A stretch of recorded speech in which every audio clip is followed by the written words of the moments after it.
Jordan Davis is making everyone smile this offseason, correctly as I predicted. I just want to point that out, too. What a goddamn natural leader that guy is. I don't know if you watched the entire. Oh, of course you did. You're the one that told me about it.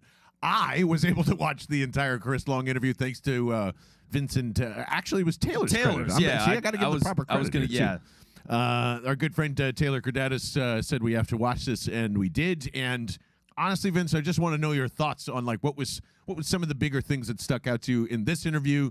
And then I hear you have an obsession with Jordan Davis now, which is pretty interesting. I don't know if I've characterized that right. But. I wouldn't call it an obsession. I do like a lot about a wormhole, a Jordan Davis wormhole. There's a lot of things to discuss. There's a lot of good things that he says, and let's play the one portion that really gets to the heart of a lot of what I want to get into with Jordan Davis, and here it is from that interview. It's the green light with Chris Long. And how do you feel about weight? And how do you feel about being a 3-down player? Because I think you're going to be a 3-down player, in my opinion. Weight, for me, per se, I would say my focus was just getting down to a healthy body comp level. Yeah.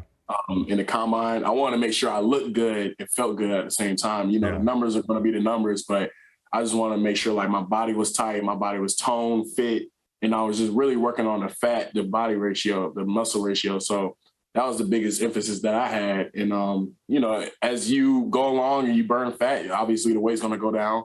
So I would say I played the season kind of like in a 350-ish zone, and then I weighed in the combine like 341. So although it was only 10 pounds, it was like, you know, you lose weight, but you also losing fat and gaining muscle. And, you know, muscle outweighs fat. So it's a lot of numbers to play with, a lot of sliding scales. So it's really just one of those things. You just like a sliding scale. It's more about the body comp and just making sure that you're healthy enough to play and, you know, to be that 3-down player. Yeah. That was my emphasis in the off season. So, you know, I've been training with a lot of people, Chuck Smith, because at Georgia, they didn't ask me. They didn't ask me to be a 3-down player. You know, I was the guy to get them 3rd down. Right.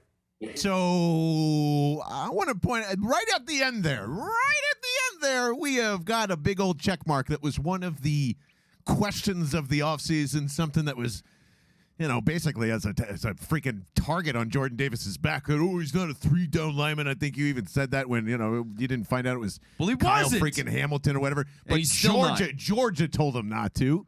You know, like that happens in colleges all of the time. I don't think we understand that when we're viewing prospects. Like, we have no idea what most defensive coordinators are asking, you know, a lot of these guys to do, and problem solved. So do you feel a little bit better now?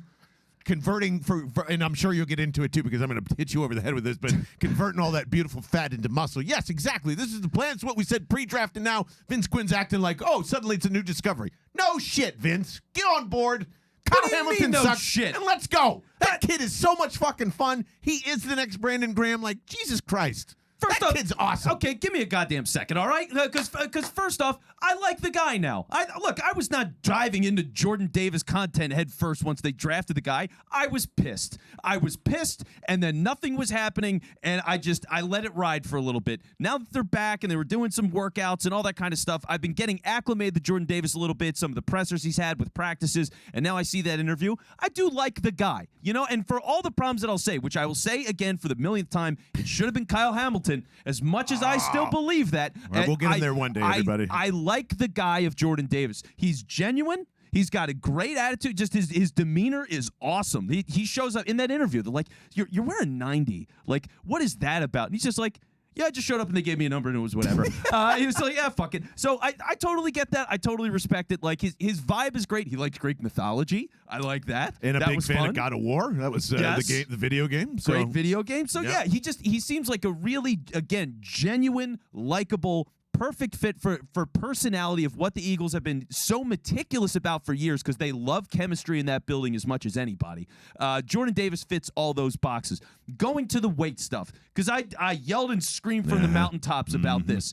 And from what the number was that we talked about before he got drafted and as he got drafted, which was 360 is what we thought. Now, I said 350 there, so wherever we got that number from was wrong. Let's go 355 and split it down the middle because they lie about that crap too. So, but not knowing what he was going to be, now knowing it, 3-4, he's going to be the 2-gap guy. That's pretty well established. It was all Howie. Howie Roseman yelled at him and he said, I listened to Bell and the Birdmen, and Vince Quinn said, you need to lose weight, okay? And you listen to me, Jordan.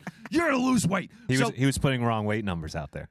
Yeah, there we go. In the same way he lied about Nakobe Dean's shoulder there you go. there we go. Good work, Taylor. So Detective Taylor's cracked the case. But if he is from where I was on draft day, which was he's a 360 pound, is he supposed to be rushing the passer? Is this a 4.3 like they've always done it?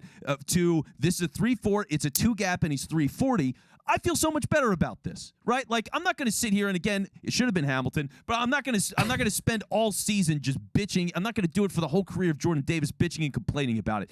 The guy is showing me all the right steps. He seems like a consummate professional. His weight's already where it should be for a guy that's playing the 3.4 like that could one day go and rush the passer. But if he's going to survive in the NFL where everybody's better, more talented, fundamentally sound, if he's going to survive in that era and get to 3 downs where he hasn't been before, then being down to weight a little bit is a good way to go. His answer to that was phenomenal. So I feel a lot better about this guy.